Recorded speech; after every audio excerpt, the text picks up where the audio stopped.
everyone to the second day of our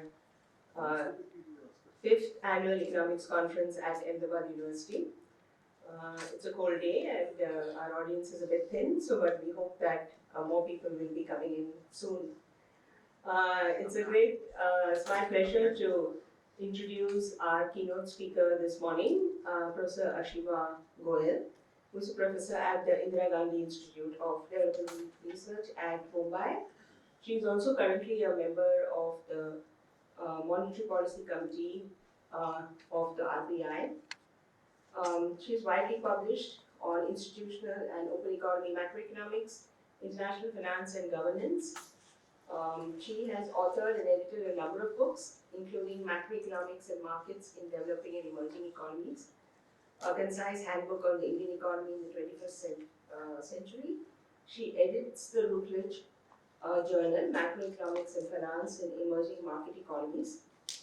And she has been a consultant, as we can imagine, to a number of national and international organizations, ADB, DEA, GDN, UNDP, RBI, UNSCAP, and she's also been a member of the Prime Minister's Economic Advisory Council, the RBI Technical Advisory Committee for Monetary Policy, as I said, and boards of journals and educational and financial institutions, as one can well imagine. She was a visiting fellow at the Economic Growth Center, Yale University, and a Fulbright Senior Research Fellow at Claremont Graduate University. Her research has received national and international awards. She has won 2 Best Research Awards at GDN meetings at Tokyo in 2000 and Rio de Janeiro in 2001, and was selected as one of the 4 most powerful women in economics, a thought leader by Business Today in 2008. That's quite an achievement. She was the first Professor P.R. Brahmanand Memorial Research Grant awardee for a study on the history of monetary policy in India since independence. And she received the Scott Challenger Award for Economic Policy in 2017, the Hindu College OSA Distinguished Alumni Award, and the 20th Flo Fiki Grade 8 Beti Award for Excellence in Economics in 2018.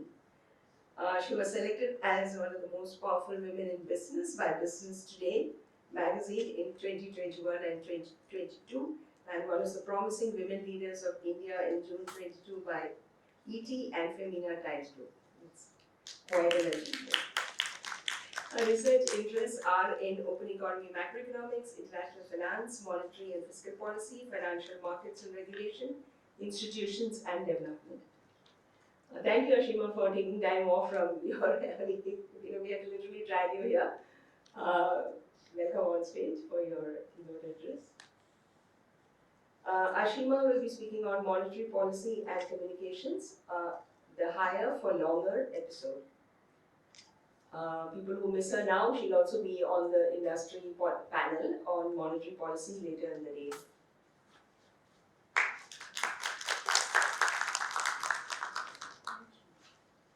Thank you, Jimon, for the invitation and the introduction. I think I've participated in one of these conferences online. So it's nice to meet you in person this time. So this talk, it's actually being on the MPC, I joined in 2020, which was just after COVID had broken out. So it's been a time of great shocks and an uncharted path and learning, and it will be nice to share some of that with you today. This particularly, I'm going to talk about the markets were really roiled in the last few months. Just what the Fed says. One of the things we've been trying to do in our MPC is create distance, show that we have independence and make markets believe that. A large part of our job is really to interact with markets, and in India we have huge media coverage and all sorts of analysts now, and everybody has an opinion on monetary policy. So we need serious research, and very often what one person thinks, everybody thinks without really understanding issues. So what happened was that when the US Fed, they paused their hiking cycle, they didn't want to give the message that we are softening because they haven't reached their target. So they said, this higher for longer phrase, that rates will probably be higher than markets think. And the problem with markets is they overreact. So they just shot all the rates, the US benchmark yield curve, 10-year yield, just shot up almost to 5%. And again, it affected people around the world because we see outflows from India when US rates go up. And the market, for a long time, we've been seeing, and I think India has done very well over these past few years. One reason was just this, that we did not follow the Fed. We adjusted rates to what our domestic cycle needed. So again, in this episode, we had to convince people that we don't, even if the US Fed is going to be higher for longer, we don't need to follow. So we'll talk about this episode in the US, in India, and in other countries, the impact. Talk about how overall India and the MPC has kind of tried to moderate the huge, the number of risks we had to face, the impact of these risks, and move the economy towards resilience.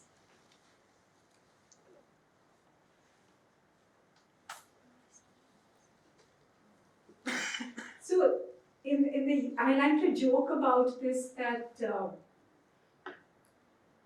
the problem with communication is, I think the Fed spoke too strongly. This happens to a lot of central bankers because they were pausing. They were afraid people would decide that everything is over, rates are going to go down, and in order to prevent that, they brought in this higher for longer. The idea that since rates were at the peak, now they will stay high. They could stay high for much longer than markets think currently. But there was some inconsistency in this because they also talked about data dependence. And inflation itself was coming down, and because of the whole global scenario, the Ukraine war, etc., a lot of uncertainties. So if you're data dependent, inflation is coming down, you're going to react to that. And then to say higher for longer, it is inconsistent, isn't it? And because of that, this was in September, the Fed policy meeting. Then in November, again they paused, but this time they emphasized the target as well as the data dependence, and noted that markets had raised rates too much. A lot of the Fed officials talking had said the rates have gone too high. Maybe we don't have to raise now since markets have driven rates up. And also that this can lead to financial spillovers as finances tighten. And so this moderation in tone, again, is the impact of the communication, led to a relief rally. The 10-year, which had almost reached 5%, came down to 4.5. But they have these dot plots or forecasts of the rate in the next year. This was not there in the November meeting, but December meeting again. These earlier in September they had shown no cuts almost over next year. But in the June meeting they had shown cuts. But part of using words rather than action, they had flipped. But now in December again they flipped and showed 3 cuts, the majority of the members. So again, the rates fell, the 10-year rate fell almost to below 4%. So this is just the impact of words. Showing the way what the central bank says can really drive markets. Okay.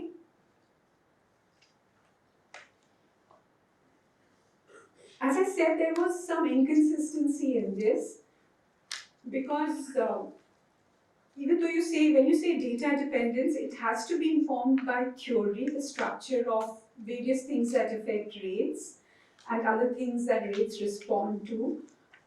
And the US had a very large there was some two-sided risks, in the sense some factors that might keep rates higher, make it necessary to keep rates higher, but other factors suggested that the rate hike had worked, you did not need more. It was time for a reversal could be closed. So among the factors requiring tightening was that the US very large fiscal deficit, a fiscal stimulus that had been very large in pandemic times, And the last year itself, despite that, the debt GDP ratio crossing 100, despite that, in the last year the FT was 8% or something, 4% higher than projected. Now, if India did something like that, people would say, what sort of government is this and how undisciplined and so on. But the US was just spending despite that huge rise in debt and interest payment share. The labor market was tight, and that was the reason there had been second round effects and inflation had been persistent. But in November, the data was showing some slackening, and also there were issues there about because people were not coming back to work after COVID.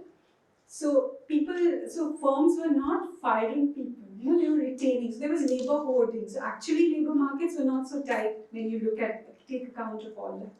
And of course the other negative factors, the volatile geopolitics, uncertainties in Ukraine, and now in the Middle East also.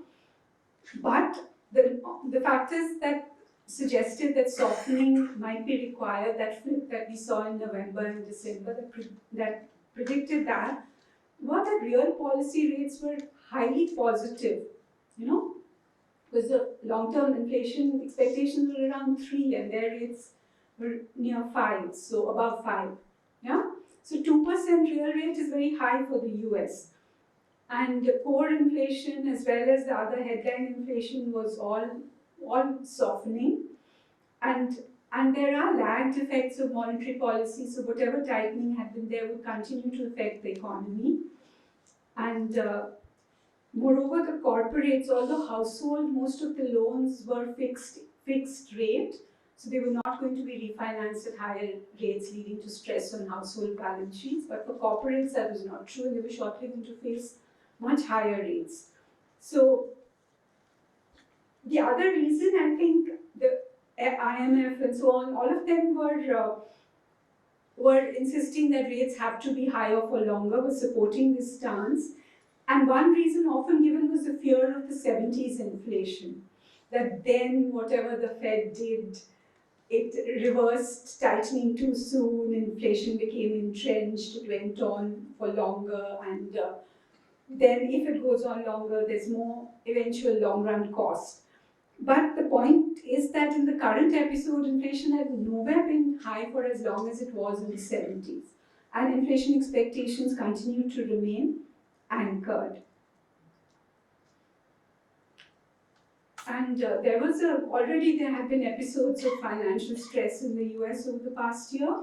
There was a fear that more of this could happen if rates remained high. Markets had survived pretty well all these shocks, but they were on tenterhooks. That's the other point I want to emphasize. When you use words instead of action, you have to understand market sensitivities and not trigger those, because then you can lead to a overreaction.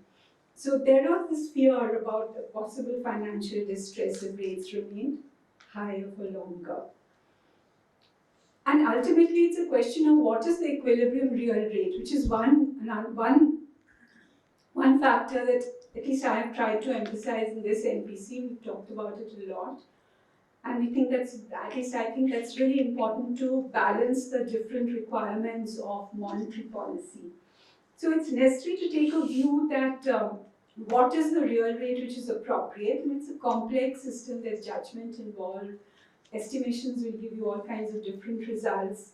So given that the projections,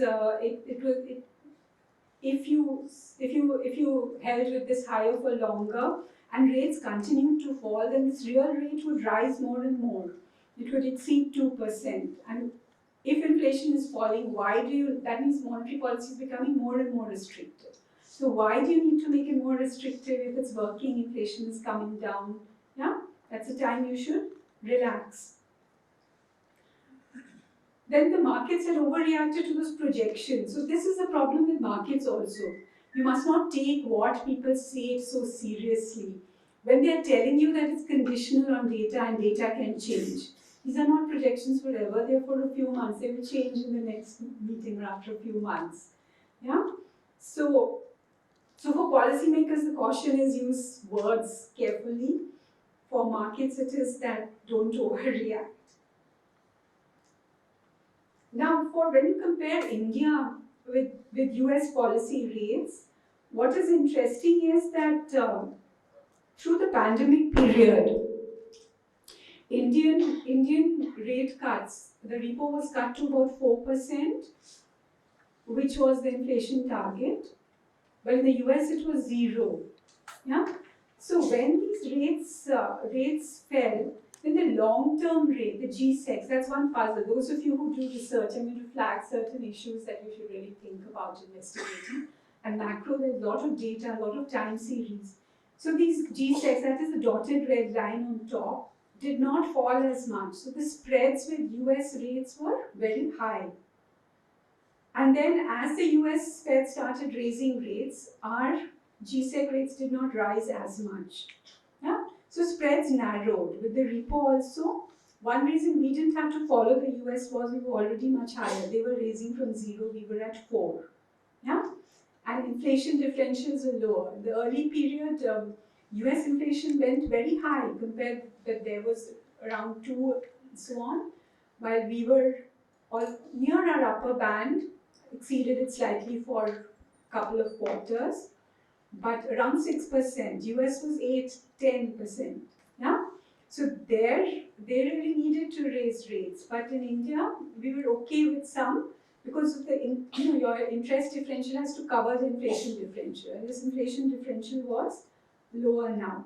But this, what really affects the real economy is longer rates. So this lack of variation of the 10-year G-SEC rates is a puzzle.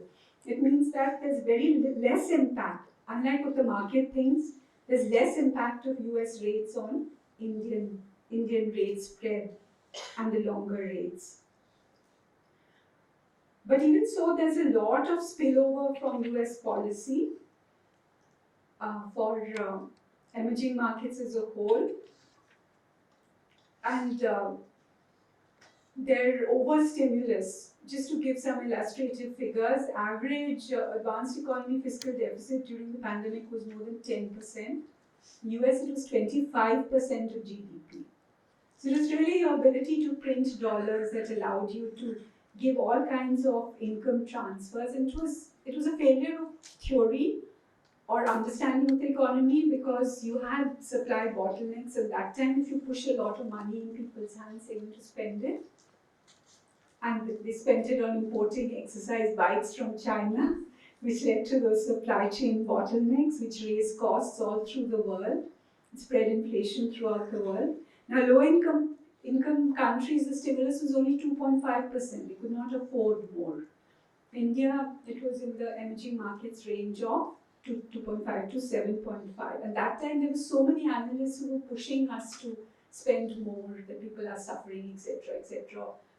It's not only in interest rates they want us to follow US policy, everything. US is spending, we should spend. But remember that, we should remember that India has more than 1 billion population. If you give those kind of transfers to 1 billion people, it would be 50% of GDP or fiscal deficit. So policy here was carefully calibrated, balanced demand and supply, and targeted whatever transfers were made.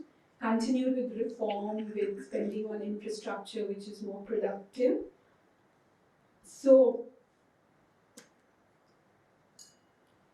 but in a way, what the US is doing now, which is tightening monetary policy to compensate for fiscal laxity, is actually the worst combination for the rest of the world. Because monetary tightening creates spillovers instantly through markets. Because as rates go up in the US, outflows from India. Yeah, because that is a risk-free rate. Equity, people move from equity into debt. Yeah, so this was the worst possible combination for emerging markets to face. But at least now the US is spending more on infrastructure, Inflation Reduction Act, etc., improving productivity and the supply side compared to the earlier income transfers that led to excess demand. And also the interest payments have really risen from less than 2% of GDP. Summers has this, where he says that interest payments should never rise above 3% of GDP. And in the US, they have now, they're almost reaching 6%. So that is disciplining when you realize that a lot of your funds are just going on paying interest on your borrowings, you have less available to spend. You need to do something to bring down deficits and debt. But even so, this whole higher for longer thing, the idea of raising policy rates and to hold them constant until you reach the target implies overreaction. Because as I said, inflation is falling, the real rate is rising. That means you're continuing, your tightening is increasing over time. So it's much better to be data-based. That means you watch incoming inflation and you adjust your stance accordingly, which is what they eventually did. We saw that flip from September to December. And then the fragilities in the advanced economy, financial sectors. Again, this is a canard. We often hear that most crises originate in emerging markets. Their financial sectors are fragile.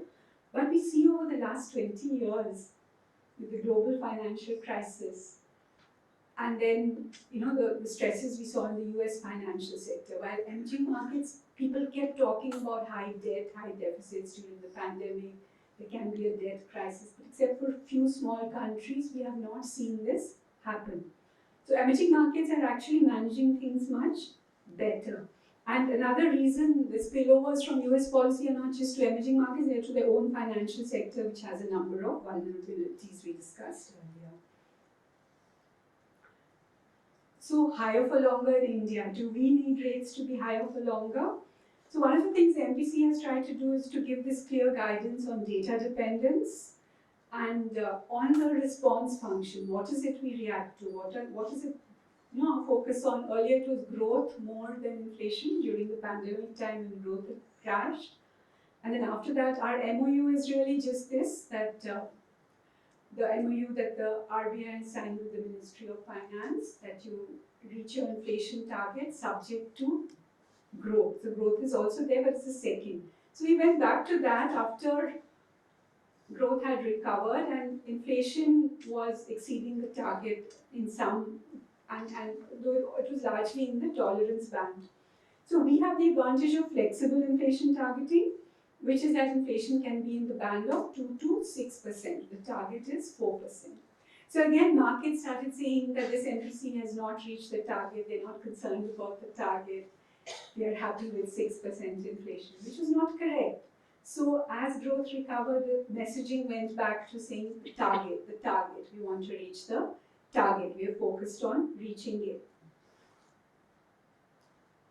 And the idea that the policy rate should be forward-looking because monetary policy acts with a lag. So decisions taken today are going to affect the economy some months down the road. And the real rate should not, in terms of forward-looking inflation, should not exceed 1%. And again, when markets think that if you are talking of growth, inflation targeting is not credible.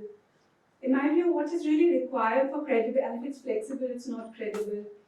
What is required for credible is that nominal rates must rise with inflation to maintain that real repo rate of about unity. And as long as it's doing that, then you are responding to inflation credibly, right? You are tightening demand if inflation is high. And the view, there is a whole literature on what is the equilibrium real rate, but it varies with the cycle, and at least some research I've done suggests that it should be negative it becomes negative in times of a crash or low growth, and it should be low positive when growth is robust. So at present we are in that latter phase, and in my view, this low positive rates are adequate to reach the inflation target of 4%. Over the last few months, we've been seeing that core inflation has been softening, which is a more persistent inflation. Although in India, the problem is these commodity price shocks. So we've had tomato prices going to 600% and so on. But these are spikes, they are short seasonal fluctuations which are not persistent. As long as the persistent part of inflation is softening, then overall firms, and so as I said, this is a fascinating time and a learning period because one piece increases, again I've done some research on this, now you're seeing, is it working out in the economy?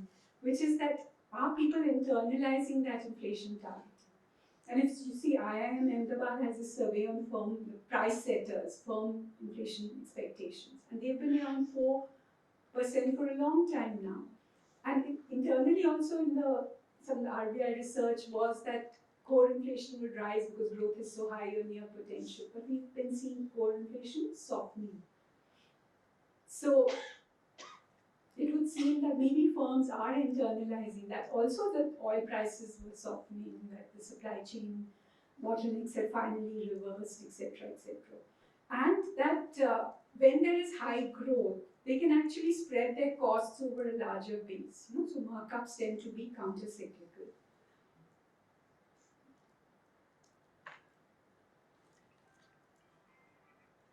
And again, some research suggests that in India, the causality is from core to headline. So we expect to see these, and when inflation expectations are anchored, you can look through these spikes because they don't affect the persistent inflation, they pass. Households don't internalize that into raising their inflation expectations. Household inflation expectations are not rational. They are much higher than the actual realized inflation, and this is there throughout the world, it's not only in India. And they jump up in uncertain times, so they had jumped up after the pandemic, but after that they've been coming down slowly, steadily. Just in the last 2 months, there's a slight uptick, so the hawks in the MPC jumped on that. Household inflation expectations are rising. But we need to see if this persists, and it may not. They're very sensitive to oil prices. If oil prices stay soft, we should see household expectations also coming down. So it's important to keep real the natural interest rate, which is NIR. Why? Because you need to balance. Monetary policy is to balance many concerns. We need to stimulate savings in India and yet revive the private investment cycle. Investment has been soft for whole of the 2010s. It's under a series of external shocks and monetary tightening.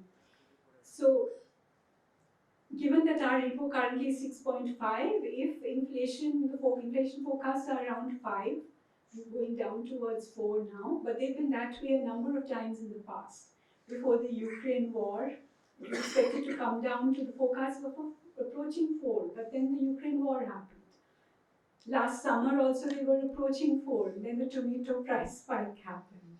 So because of that, these repeated supply shocks you want to watch for some time before cutting rates. But if inflation is really sustained below 5, then the real rate would be too high.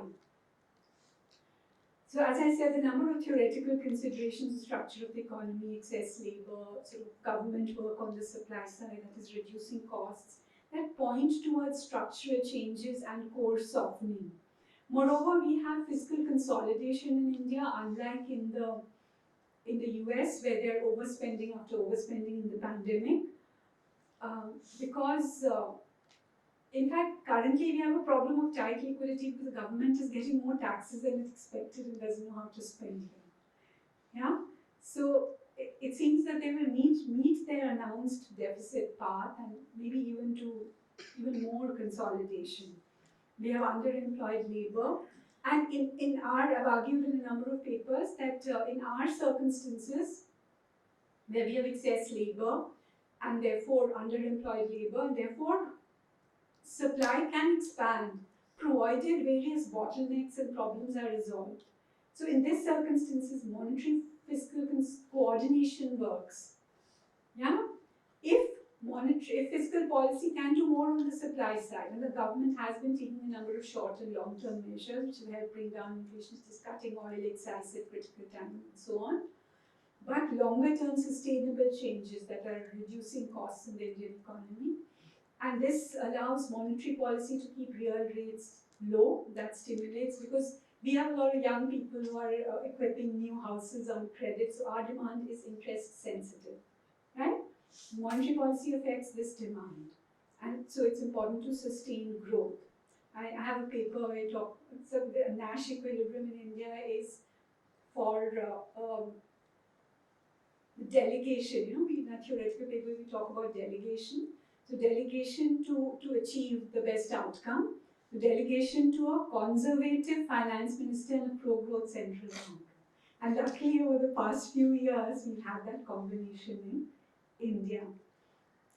So therefore we seem to be doing all right, but throughout this period you had a lot of pressure from markets on interest differential. The US is the interest differential is contracting. It's below what it was historically. How can the MPC stop raising rates if the US Fed is continuing to raise rates and so on? So let's look at this a little bit. We see that the spread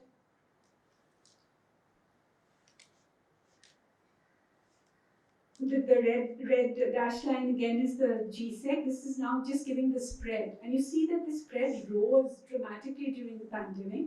Maybe because of risk aversion or whatever, Indian GSECs did not fall as I showed you in the earlier graph. But as the Fed raised rates more than India, the spread fell dramatically.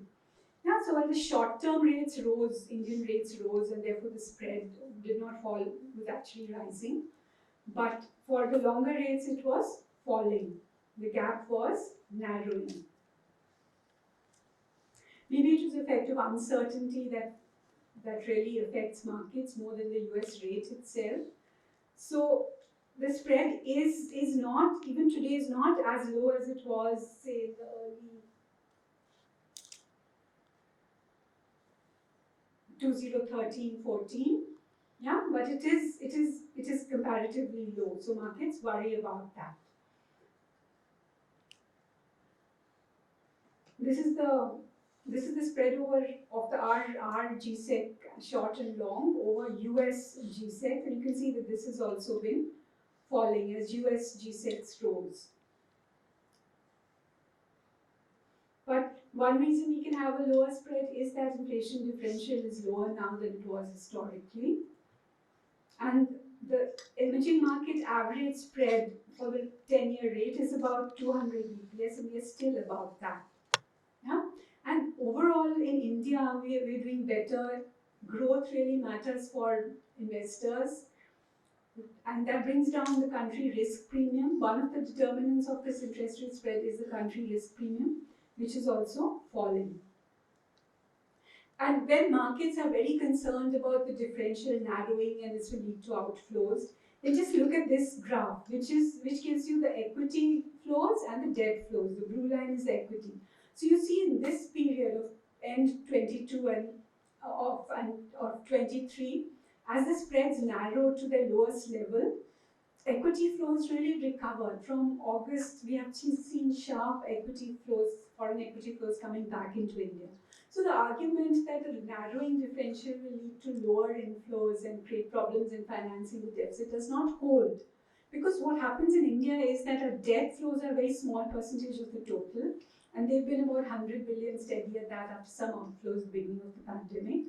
But equity flows, there is a shift from equity to debt when the risk-free US rate rises. So equity outflows from India invest in US government bonds. Now raising our government GSEC rates is not going to be linear because these are equity flows. So that argument for keeping our differential high, and that has implications for the repo rate and the domestic, our response to our domestic needs, inflation and growth, which are our targets. So that argument is totally flawed. But again and again we hear this from markets. In MPC, I've been, we have to give these interviews to the press. So often we've been talking about this, that we do have degrees of freedom. And the markets don't seem to internalize that. This is the point I was making about fiscal consolidation. This graph gives you the revenue, fiscal and primary deficit over since 71 for India. And we see in the last crisis, that is the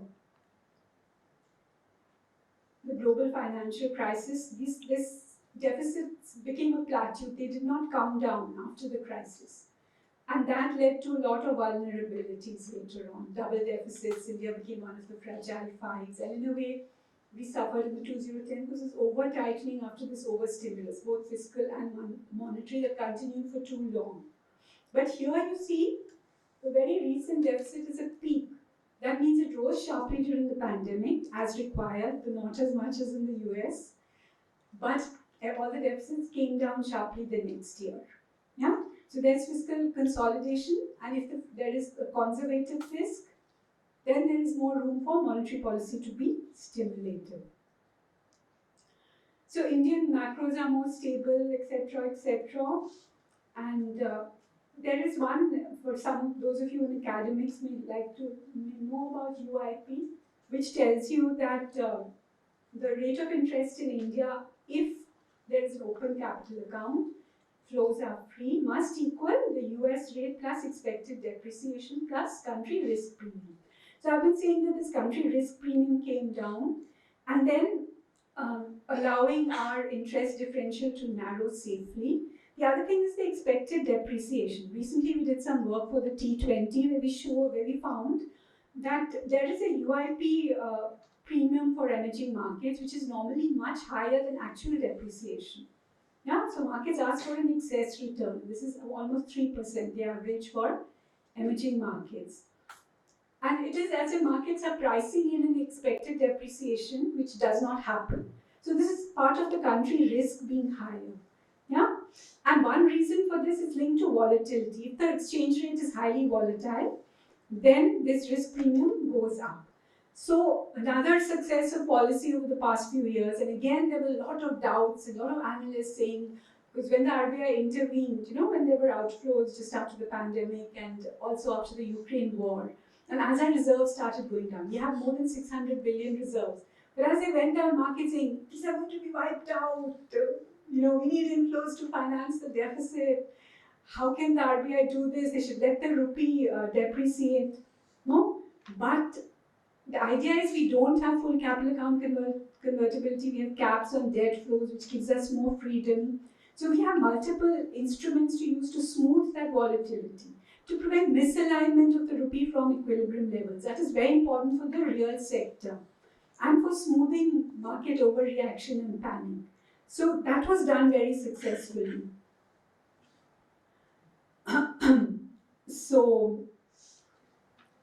all this, I think I'll go fast now because there's less time, so just skip over this. See this real indices.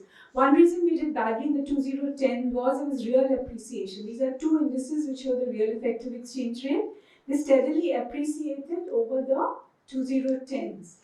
And one of the things that we did was, currently the RBI did, was bring it down to that 100, which is a kind of equilibrium that balances, because we can't let it depreciate too much because that increases the cost of oil imports. We're dependent on oil imports and it's inflationary.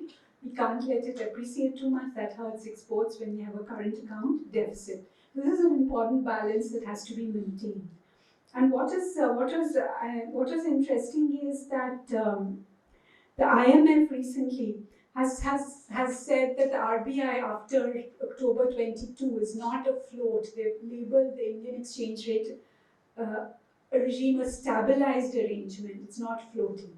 And the IMF and these international institutions put a lot of pressure on emerging markets not to intervene in markets, to allow free, So this is one way, their way of putting pressure, that you're intervening too much.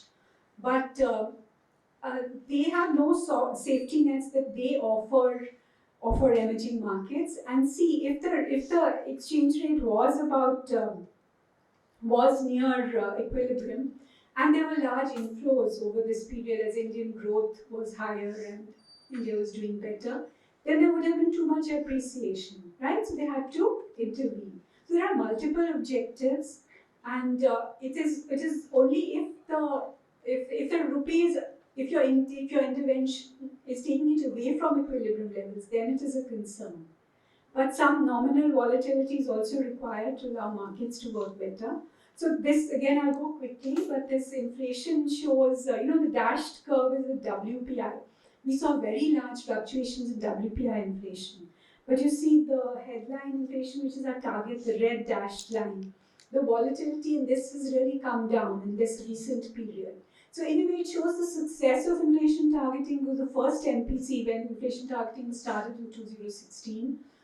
partly met targets and overmet them because oil prices crashed in that period. You see, the dashed line was negative. WPI, which has more weight to oil prices. While here it was high positive, the Ukraine war, etc. Yeah, and despite that, inflation volatility went down and stayed largely within the target band. So people used to say, okay, it worked in the first MPC because of oil price crash. So it wasn't inflation targeting, it was oil prices that did it. So now we see that it is inflation targeting that is helping.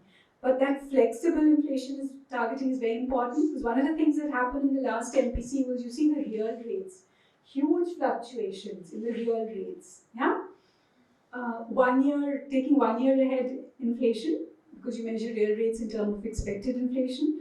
So you see that the volatility of the real rate in terms of CPI core and headline. The orange line is WPI, which was highly volatile, but despite a beneficial, oil prices crash, this is why I flagged real rates today because that MPC did not cut rates adequately. So real rates became too high. That was a drag on growth, inflation, investment collapse. There was liquidity tightening also. So this time we're making sure that the real rates do not go as high.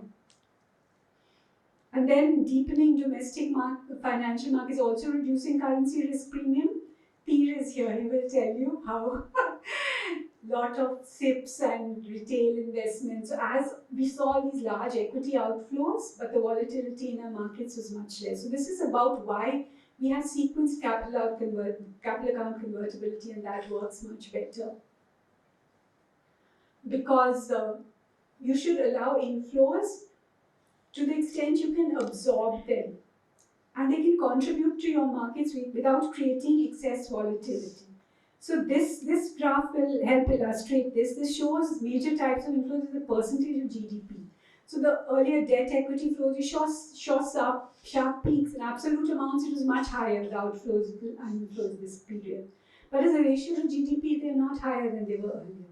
Our GDP has risen, so we can absorb more fluctuations. Now, with this indexing happening, we're going to see more debt inflows coming in, but the markets can absorb it now. We're bigger without creating too much volatility.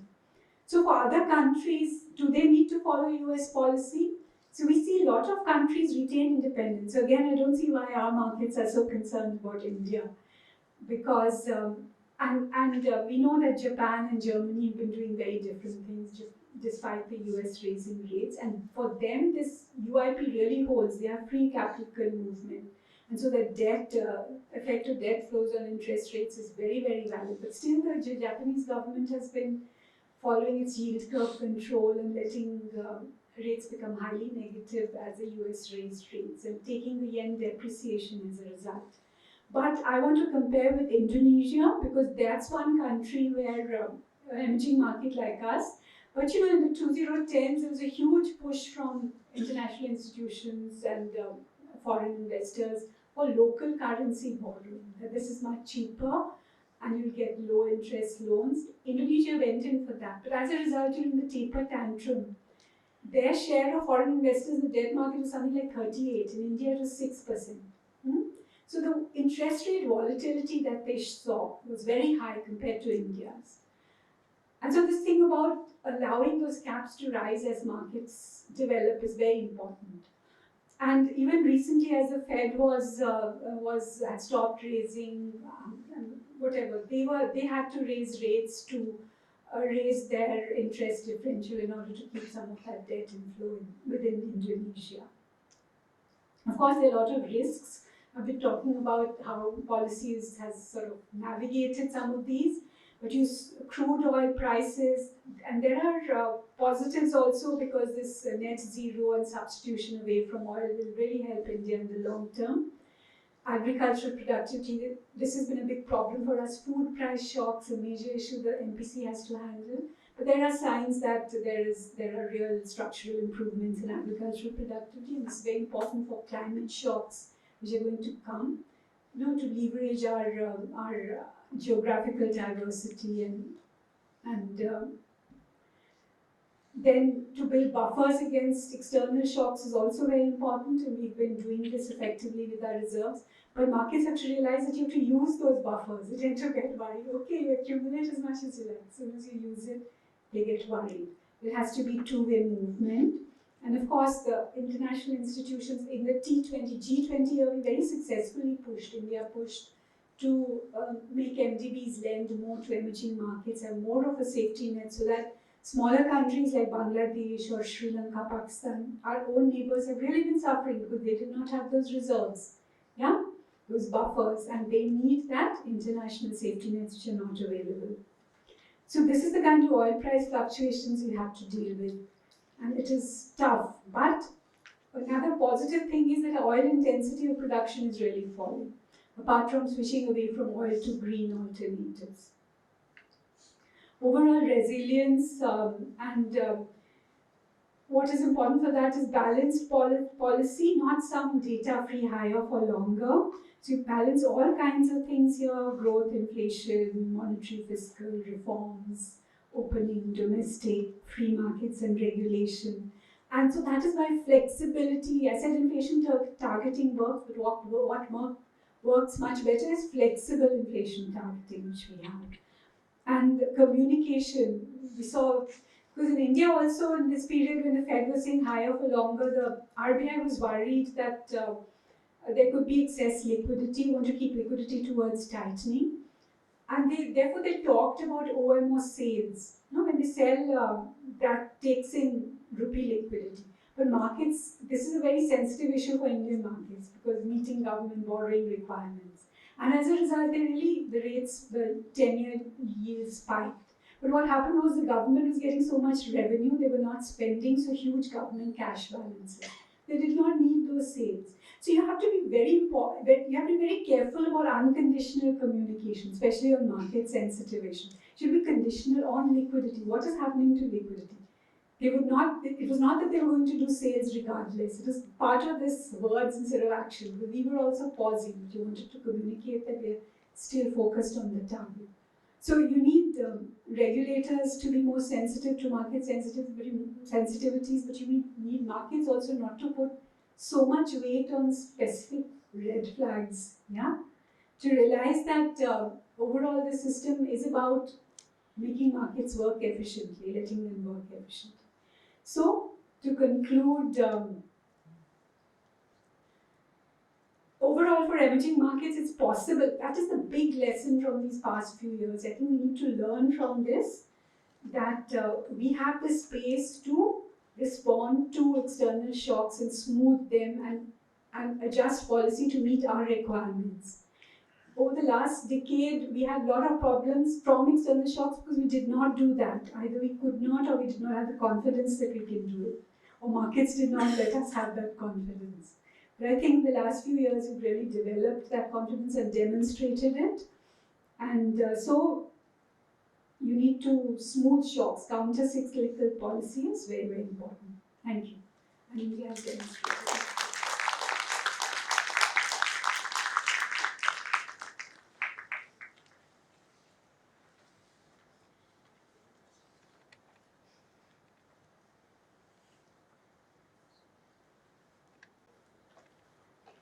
Ashima, for that really brilliant talk, and it's very interesting to see how the RBI is actually monitoring what's happening in the economy. So it's very comforting to see that all of you are actually watching, and we are very sure now that we are in very stable hands. So we have only a few minutes. So shall we? Any questions? Yes. Thank you for a fascinating talk. I was wondering, like Paul Krugman says, he's very optimistic about the US economy, and he says the reason for inflation was primarily because of COVID, all the monetary payments and the logistical issues that you also mentioned. To what extent is that true for India as well, and to what extent, all the lessons learned from before are kind of violated? Now you have to rethink about the role of COVID in policy making.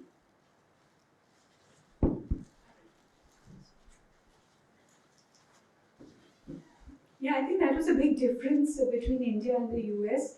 I don't think Paul Krugman is correct. There was this debate between him and Lawrence Summers, Lawrence taking the opposite, the view that there was too much fiscal stimulus, and that created excess demand. And then with the withdrawal from the labour force, there was a very tight labour market. That has second round inflationary effects because wages raise prices and so on. So that made inflation a little persistent in the US. But I think Summers is wrong in the sense that inflation expectations, he sort of was part of his higher for longer school. So inflation expectations were still anchored. So it was not that the factors making for persistence were really dominant. But in India, it was more the supply shocks, the supply chain bottlenecks, oil, because we import 80% of our oil, so we are really dependent on that. And as I said, the debate gets dominated by what is being said in the US. So the whole talk there that they have misread and they have neglected the demand side and so on applied to us also. But it was not true here. We had no second round effects because we have underemployment, and we don't have. We normally in the 2011, that 2000s decade, we had some persistent inflation, and the reason was rural real wages were rising. They were rising, which is unheard of. In an inflationary time because of MG Nariga and so on, and huge government construction activities. This time it was not there. And what the government did was provide free food in the pandemic. So that food price connection, which leads to second round effects, did not take place here. Yeah?